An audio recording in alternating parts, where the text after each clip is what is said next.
Breaking, U.S. rejects Russia's data on chemical weapons provocations being prepared in Syria. Lavrov from Su-57 to Project 75I. Why India views Russia as essential strategic partner. Katerina Blineva. While the U.S. is openly wooing India, there are no signs that New Delhi is going to give up its long-standing defense collaboration with Russia. Speaking to Sputnik, Indian analysts emphasized the country's strategic autonomy as New Delhi's major priority and presumed that the U.S. as apparent plan to bring India into NATO's fold would fail. Having granted India a waiver under the Countering America's Adversaries Through Sanctions Act (CAATSA), Washington made it clear that it wanted New Delhi to reduce inventory of Russian-produced major defense equipment and advanced conventional weapons. However, India appears to be determined to continue defense cooperation with Moscow. Thus, Russia has tossed its hat into the ring of India's tender for the supply of 111 light multi-purpose naval utility helicopters and is currently taking part in New Delhi's Project 75I tendering procedure that envisages the procurement of 6 conventional submarines.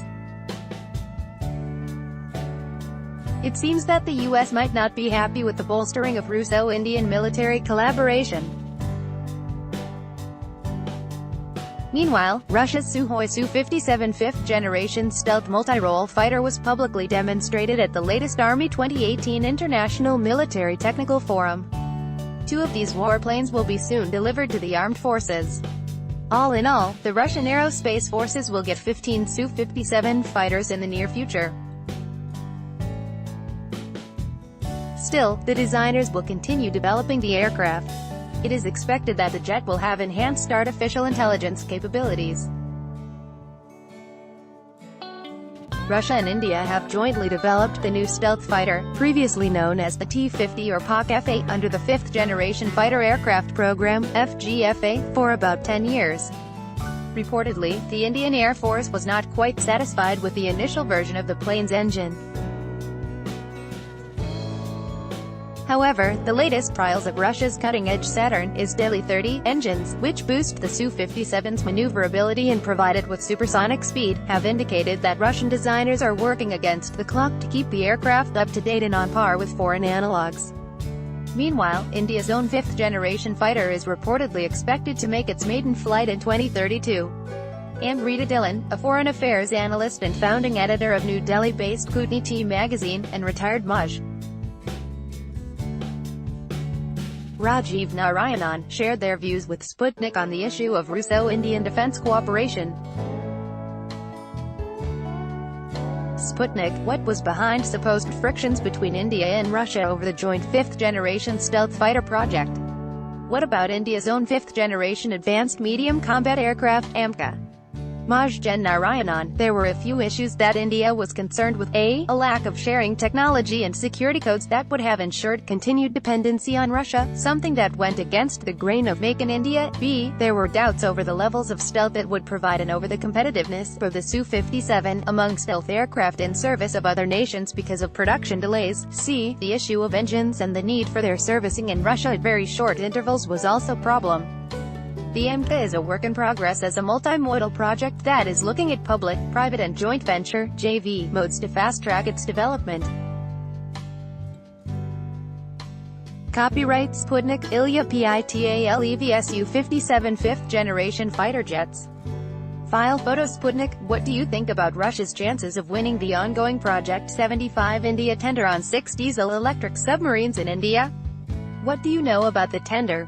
Indian military blog India Defense Research Wing has suggested that the U.S. may throw sand into the gears of a potential Russo-Indian deal. What's your take on that? Majgen Narayanan: the Project 75 India is the follow-on project to the Project 75 Calvary-class submarines based on the French Scorpion-class submarines.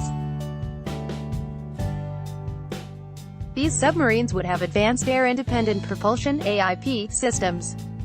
India intends to make all 6 submarines under this project in Indian dockyards. There are only 4 countries in the fray: France, Germany, Spain and Russia. As the Indian Navy has the necessary expertise in using and sustaining Russian submarines, and now the French submarines, it would be difficult to say which way the deal swings. Indian armed forces now use the life cycle costs approach to make the best deal. As such, it all depends on who meets the technical and commercial requirements of the Indian Navy. India follows the concept of strategic autonomy, and keeps in mind its strategic and core interests. To ascribe the capability of the US to dictate on India's core interests would be grossly incorrect. India also looks at Russia as its essential strategic partner. The waiver for procurement of S-400 systems from Russia is a case in point. The Project 75 India would go to the country that best meets the needs of the Indian Navy.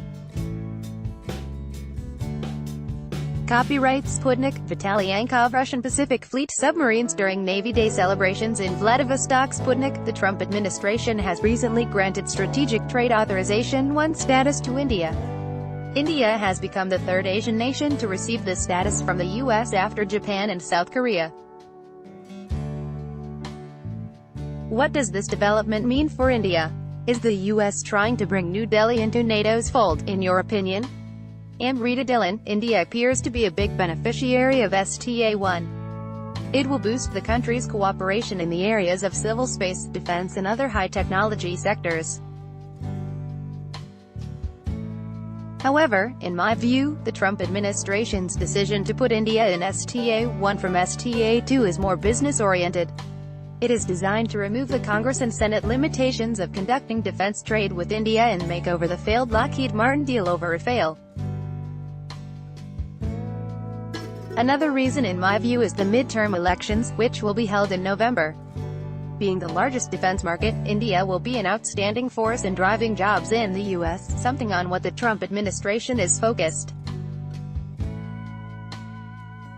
This also indicates clearly that India has all the qualities to fit in the Nuclear Suppliers Group, NSG, where China is blocking its entry. Being a non-NATO country, India will follow its national interests.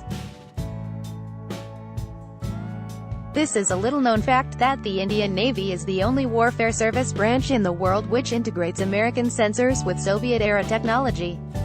So, going into the NATO fold will never be an option for India by any means. The views and opinions expressed by the speakers do not necessarily reflect those of Sputnik. Gen Rajiv Narayanan, AVSM, BSM, who retired after 37 years of distinguished service, as the ADGMO-B, in 2016, has been closely involved with future strategy, force structures and force modernization. He's also a distinguished fellow at the United Service Institute of India. Rita Dillon is a foreign policy analyst and founding editor of the Kutniti, a New Delhi-based multilingual publication on international relations and diplomacy. She's also an honorary fellow at Equilibrium Global, Buenos Aires, Argentina.